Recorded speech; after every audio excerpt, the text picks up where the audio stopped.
కేవలం రెండే 2 కొలతలు తెలిస్తే చాలండి ప్లాజో ప్యాంట్ని ఈజీగా స్టిచ్ చేసేసుకోవచ్చు. ఈ క్లాత్ని కూడా మీరు గుర్తుపట్టే ఉంటారు. దీనికి సంబంధించి నేను షార్ట్ కూడా ఒకటి అప్లోడ్ చేశాను. ఎవరైనా చూడకపోతే చూడండి. ప్యూర్ కాటన్ ఇంచుమించు 5 మీటర్స్ వరకు ఉంది. 300 చేంజ్ అలా పడింది. ఇంట్రెస్ట్ ఉంటే చూడండి. ఇప్పుడు కటింగ్ స్టిచ్చింగ్ చూసేయండి. ఫ్యాబ్రిక్ని వచ్చేసరికి విత్ వైజ్గా ఒక ఫోల్డింగ్, లెంత్ వైజ్గా మరొక ఫోల్డింగ్ అయితే వేసుకున్నాను. మీకు సింపుల్గా అర్థం కావటం కోసం సైడ్న పేపర్ ఫోల్డింగ్ అయితే వేసి చూపిస్తున్నానండి. పేపర్ని నేను ఏ విధంగా అయితే ఫోల్డింగ్ వేసి సెట్ చేసుకుంటున్నానో సేమ్ అదే విధంగా ఫ్యాబ్రిక్ని కూడా నేను ఫోల్డ్ చేసుకున్నాను. ఓపెన్గా ఉన్నది నాకు ఆపోజిట్ డైరెక్షన్లో ఉంది, క్లోజ్గా ఉన్నది నా వైపుకి అయితే పెట్టుకున్నానండి. మనం ఈ ప్లాజో ఫ్యాంట్ని కట్ చేయాలంటే కేవలం 2 మెజర్మెంట్స్ తెలిసి ఉండాలి. పొడవు ఎంత, వెడల్పు ఎంత, అంటే నడుము లూజ్ ఎంత కావాలి, మనకి టోటల్ హైట్ ఎంత కావాలి, ఇవి 2 తెలిస్తే ఈజీగా ప్లాజో ప్యాంట్ని అయితే కటింగ్ చేసేసుకుని స్టిచ్ చేసేసుకోవచ్చు. నాకు వచ్చేసరికి పొడవు ఒక 40 ఇంచెస్ వరకు పొడవు అయితే కావాలండి. ఫ్యాబ్రిక్ వచ్చేసరికి 38 ఇంచెస్కే ఉంది. అందువలన నేను నడుము పట్టీని అనేది సపరేట్గా కట్ చేసి ఈ ఫ్యాబ్రిక్కి అటాచ్ చేసుకుంటే నాకు ఆ 2 ఇంచెస్ కలుస్తుంది కాబట్టి ప్రాబ్లం ఏమీ లేదు. మీకు కనుక పన్నా మీకు కావాల్సిన హైట్లో ఉంటే మీరు అటాచ్ జాయింట్ అనేది కూడా చేసుకోవాల్సిన అవసరం కూడా ఉండదు. ఇప్పుడు వచ్చేసరికి బాటమ్ దగ్గర మనం కాళ్ళ దగ్గరికి కింద పార్ట్ ఉంటుంది కదా, బాటమ్ ఎంత లూజ్ కావాలి అనేది ఒక మార్కింగ్ అయితే వేసుకుంటున్నాను. మామూలుగా పంజాబీ డ్రెస్సెస్కి వాటికైతే ఒక 6 ఇంచెస్ ఆర్ 7 ఇంచెస్ అలా పెట్టుకుంటాం. నేను దాన్ని డబల్ చేసి పెట్టుకుంటున్నానండి. లూజ్ అనేది ఇంత పెట్టుకోవాలి అని ఏం లేదు, మన చాయిసే కాబట్టి నేను ఒక 12 ఇంచెస్కి మార్కింగ్ అనేది వేసుకున్నాక కింద నుంచి పైకి ఒక 1.5 ఇంచ్కి మరొక లైన్ అనేది డ్రా చేసుకున్నానండి. ఇది ఎందుకు అంటే 1.5 ఇంచ్ కూడా బాటమ్ దగ్గర లోపలికి ఫోల్డ్ చేసి మనం కుట్టు అనేది కుట్టుకోవాల్సి ఉంటుంది కాబట్టి ఖర్చు కోసం 1.5 ఇంచ్ ఫోల్డింగ్ కోసం అయితే తీసుకున్నానండి. ఇప్పుడు నడుము అనేది మెజర్ చేసుకుంటున్నాను. నడుము వచ్చేసరికి 40 ఇంచెస్ ఉంది. 40 డివైడెడ్ బై 4 చేస్తే 10 ఇంచెస్. 10 ఇంచెస్ దగ్గర ఒక మార్కింగ్ అనేది వేసుకున్నాను. ఎగ్జాక్ట్గా నడుము ఎంత ఉందో అంతే పెడితే మనకి ప్యాంటు పైకి ఎక్కడం కష్టం కదా, కాబట్టి లూజ్ అనేది కూడా ఉండాలి కదండి. మరి లూజ్ కోసం ఒక 4 ఇంచెస్ని నేను ఎక్స్ట్రా అయితే తీసుకున్నాను. అంటే 10 + 4 14 ఇంచెస్కి 10 ఇంచెస్కి ఒక మార్కింగు, రిమైనింగ్ 4 ఇంచెస్ ఖర్చు కోసం 4 ఇంచెస్ అంటే 14 ఇంచెస్కి నడుం దగ్గర ఒక మార్కింగ్ అనేది వేసుకుంటున్నానండి. ఇలా వేసుకున్నాక అంటే 14 ఇంచెస్కి మార్కింగ్ ఎక్కడైతే వేసుకున్నామో అక్కడి నుంచి కిందకి కిస్తా పార్ట్ని అయితే మనం డ్రా చేసుకోవాల్సి ఉంటుంది. కిస్తా పార్ట్ వచ్చేసరికి 13 లేదంటే 14 ఇంచెస్కి కిస్తా పార్ట్ని అయితే తీసుకోవాలి. 13 ఇంచెస్ అయితే బాగానే ఉంటుంది, కరెక్ట్గా ఉంటుందండి.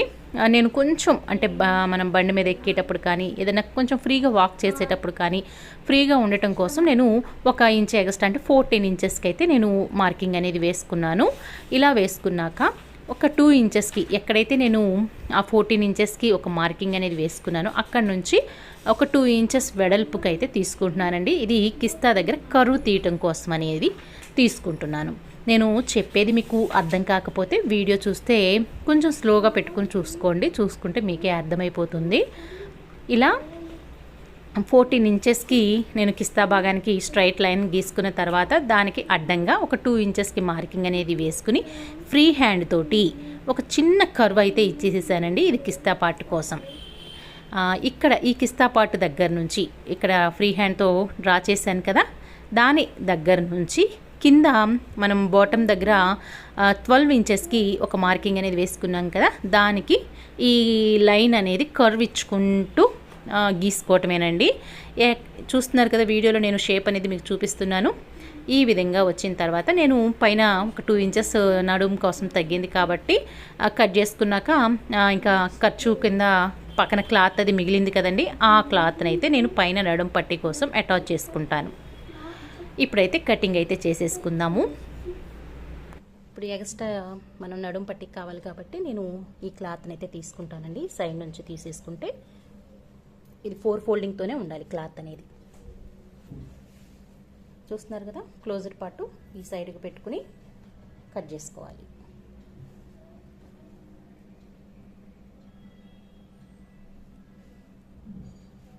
ఇది ముందు 4 ఇంచెస్కి ఒక మార్కింగ్ అనేది వేసుకొని కట్ చేసుకుంటానండి. ఇది ఎక్సెస్ ఉంది కాబట్టి 4 ఇంచెస్ నాకు సరిపోతుంది. 4 ఇంచెస్కి ఇది ఎంత పొడవునైతే ఉందో, మనం ఫస్ట్ కట్ చేసుకున్నది ఇది ఎంత పొడవునైతే ఉందో ఈ క్లాత్ కూడా అంతే పొడవును కట్ చేసుకోవాలి. ఈ విధంగా నేను 4 ఇంచెస్కి మార్కింగ్ అనేది వేసుకుని కట్ చేసుకుంటున్నానండి. ఈజీగా ఈ విధంగా మనం ప్లాజో ప్యాంట్ని అయితే కట్ చేసేసుకోవచ్చు. మనకి ఇది ఇంత లూజ్ అనేవి లేదు, మనకి క్లాత్ ఉన్నదాన్ని బట్టి ఎంత లూజ్ కావాలంటే అంత లూజ్ పెట్టుకోవచ్చు, లేదా తగ్గించుకోవాలనుకుంటే తగ్గించుకోవచ్చు. చూస్తున్నారు కదా, ఇప్పుడైతే కుట్టుకునేటప్పుడు ఇక్కడ ఇది మనకి సపరేట్ చేసుకోవాలి కదండి. ఏదైతే ఉందో ఇక్కడ దీన్ని మనం కట్ చేసేసుకుంటే దేనికి దానికి సపరేట్ అయిపోతుంది. ఇలా కట్ చేస్తే దీనికి కాలు కాకాలు సపరేట్ అయిపోతుంది అనమాట. ఇప్పుడు కుట్టుకునే విధానం వచ్చేసరికి ఇట్లా ఓపెన్ చేశాను కదా, చూస్తున్నారు కదండి. ఇప్పుడు ఏదైతే ఉందో ఇక్కడ కొంచెం ఒక 1/4 ఇంచ్ అట్లా వదిలిపెట్టేసేసి స్టిచ్చింగ్ అనేది కట్ చేసేసుకోవాలి. సేమ్ ఇట్లా కిస్తా మట్టుకి ఇక్కడ వరకు కాకుండా ఇంతవరకు ఈ సైడు ఆ సైడ్ కూడా జాయిన్ చేసేసుకుని ఆ తర్వాత ఏవైతే ఉన్నాయో వీటిని కూడా ఇక్కడ జాయిన్ చేసేసుకోవాలి. నెక్స్ట్ వచ్చేసరికి ఇక్కడ మనం మార్కింగ్ అనేది వేసుకున్నాం కాబట్టి ఇది రివర్స్లో ఉందండి క్లాత్, ఒరిజినల్ వైపు ఇలా ఉంటుంది. మనం చిన్న ఫోల్డింగ్ అనేది ఇక్కడ 1 ఇంచ్కి మార్కింగ్ అనేది వేసుకున్నాం కాబట్టి ఇక్కడికి వచ్చేటట్లుగా ఇక్కడ కూడా ఒక చిన్న ఫోల్డింగ్ అనేది వేసుకుని ఇలా స్టిచ్ అనేది చేసేసుకోవాలి స్ట్రైట్గా. మనకి ఖర్చు సరిపోతుంది, క్లాత్ కూడా సరిపోతుంది. చూస్తున్నారు కదా క్లాత్ అనేది ఇలా ఉంది. కుట్టేసిన తర్వాత ఇటువైపు ఈ సైడు ఆ సైడ్ కుట్టిన తర్వాత ఎలా ఉందో కూడా మీకు చూపిస్తాను.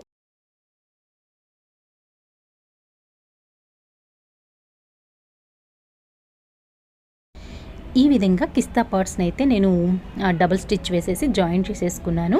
ఇలా జాయిన్ చేసుకున్నాక బాటమ్స్ దగ్గర అంటే కాళ్ళ దగ్గర 1.5 ఇంచ్కి ఒక లైన్ అయితే డ్రా చేసుకున్నాను కదా ఖర్చు కోసం అని చెప్పి. ఆ ఖర్చు లోపలికైతే పెట్టేసేసుకుని, అంటే ఎక్కడైతే లైన్ కొట్టుకున్నానో ఆ లైన్కి లోపలికి ఫోల్డ్ చేసేసి ఆ వచ్చిన 1.5 ఇంచులోనే ఒక 1/4 వంతు మరొక ఫోల్డింగ్ అనేది వేసేసేసి దాని మీద ఒక స్టిచ్ అయితే స్ట్రైట్ స్టిచ్ అయితే లాగేసినవేనండి. ఇలా ఆ కాలికి ఈ కాలికి రెండింటిని కూడా స్టిచ్ అనేది వేసేసుకోవాలి. వేసేసుకున్నాక ఒకసారి ఓపెన్ చేసేసుకుని, అంటే ఓపెన్ చేసినప్పుడు కిస్తా పార్ట్స్ అనేవి సైడ్స్లో ఉంటున్నాయి కదా, వీడియోలో చూపిస్తాను చూడండి. ఈ విధంగా సైడ్స్గా ఉన్నటువంటి కిస్తా పార్ట్స్ని సెంటర్కి అంటే మధ్యలోకి వచ్చేటట్లుగా బ్యాక్ అండ్ ఫ్రంట్ రెండు వైపులా కూడా కిస్తా పార్ట్స్ సెంటర్కి అయితే రావాలి. ఇలా సెట్ చేసుకోవాలండి. వీడియోలో చూస్తే మీకే అర్థమైపోతుంది. నేను చెప్పేది అర్థం కాకపోయినా వీడియో కనుక మీరు కొంచెం స్లోగా పెట్టుకుని చూస్తే మీకే అర్థమైపోతుంది. ఈ విధంగా కిస్తా పార్ట్స్ అని ఏవైతే స్టిచ్ వేసానో ఆ 2 స్టిచ్చెస్ అంటే ఫ్రంట్ అండ్ బ్యాక్ రెండు వైపులా కూడా మధ్యలోకి వచ్చేలాగా సెట్ చేసేసుకుని ఈ కాలి మొదలుకొని కిస్తా పార్ట్ని క్రాస్ చేసుకుంటూ ఆ కాలి వరకు కూడా డబుల్ స్టిచ్ అనేది వేసేసుకోవాలి. ఇలా వేసుకున్నాక నడుం పట్టిన అనేది నేను 4 ఇంచెస్కి క్లాత్ అనేది కట్ చేసుకున్నాను కదా, దాన్ని అయితే నేను అటాచ్ చేసేసుకుంటున్నానండి. ఇలా అటాచ్ చేసేసుకున్నాక 2 ఇంచెస్ లోపలికైతే నేను ఖర్చు కోసం తీసుకున్నాను కాబట్టి లోపల వైపుకి నేను పెట్టేసేసుకుని మరొక స్టిచ్ అనేది వేసేసుకుంటున్నాను ఫోల్డింగ్ చేసేసి. ఈ ఫోల్డింగ్లో మీరు ఎలాస్టిక్ అయినా పెట్టుకోవచ్చు, లేదంటే బొందు ఏదైనా కూడా మనం పెట్టుకోవచ్చండి. కుట్టేసిన తర్వాత ఎలాస్టిక్ నేను పెట్టుకుంటున్నాను కాబట్టి ఒక 2 ఇంచెస్ నేను గ్యాప్ అయితే పెట్టుకున్నానండి ఎలాస్టిక్ ఎక్కించుకోవడానికి. ఎలాస్టిక్ ఎక్కించుకోకముందు షేప్ అనేది ఇలా ఉందండి. ఇలా నేను ఒక 2 ఇంచెస్ గ్యాప్ అయితే పెట్టుకున్నాను. ఎలాస్టిక్ని వచ్చేసేసరికి నడుము ఎంతైతే ఉందో దానిలో నుంచి ఒక 2 ఇంచెస్ మైనస్ చేసేసి ఎలాస్టిక్ అయితే తీసుకుని పిన్నిస్ ఇట్లా పెట్టేసేసుకుని నేను మన బొందులవి ఎక్కించుకుంటూ ఉంటాం కదా, ఆ విధంగా ఎక్కించేసుకున్నాక ఎలాస్టిక్ రెండింటిని కలిపి కొట్టుకోకుండా ఒకదాని మీద ఒకటి వచ్చేటట్లుగా కొంచెం ఒక 5-6 కుట్లు అయితే స్ట్రాంగ్గా ఉండేటట్లుగా అయితే స్టిచ్ చేసేసుకుని అడ్జస్ట్ చేసేసుకోండి. క్లాత్ అంతా లోపలికి ఆ ఎలాస్టిక్ని పెట్టేసి పైన క్లాత్ అంతా కూడా కవర్ అయ్యేలాగా పెట్టేసి గ్యాప్ వదిలిపెట్టాం కదా, గ్యాప్ మీద ఒక కుట్టు వేసేసుకున్నాక ఎలాస్టిక్ కదలకుండా ఉండటం కోసం ఎలాస్టిక్ మీద మనం చేత్తో గట్టిగా ఎలాస్టిక్ని సాగదీస్తూ మధ్యలో ఒక సెంటర్గా ఒక కుట్టు అనేది వేసుకున్నామంటే ప్లాజో ప్యాంట్ రెడీ. మరి స్టిచ్ వేసిన తర్వాత ఎలా ఉందో కూడా నేను వీడియో లాస్ట్లో చూపిస్తాను, చూసేయండి. ప్లాజో ప్యాంట్ ఫైనల్ లుక్ అనేది ఈ విధంగా ఉందండి. మరి మీకు అర్థమైందని అనుకుంటున్నాను. అర్థం కాకపోతే మటుకు తప్పకుండా కామెంట్ చేయండి. నెక్స్ట్ టైం నేను వీడియో పెట్టేటప్పుడు మీకు అర్థమయ్యేలాగా క్లారిటీగా క్లియర్గా చెప్పడానికి తప్పకుండా ట్రై చేస్తానండి. ఇంతకీ ఈ ప్యాంట్ ఎలా ఉందో కామెంట్ చేస్తారు కదా. మరి వల్లభా డిజైన్స్ అనే ఒక ఛానల్ ఉంది అని మీ ఫ్రెండ్స్ అండ్ నైబర్స్కి తప్పకుండా షేర్ చేయండి. మరి సపోర్ట్ చేస్తారు కదా. Thank you.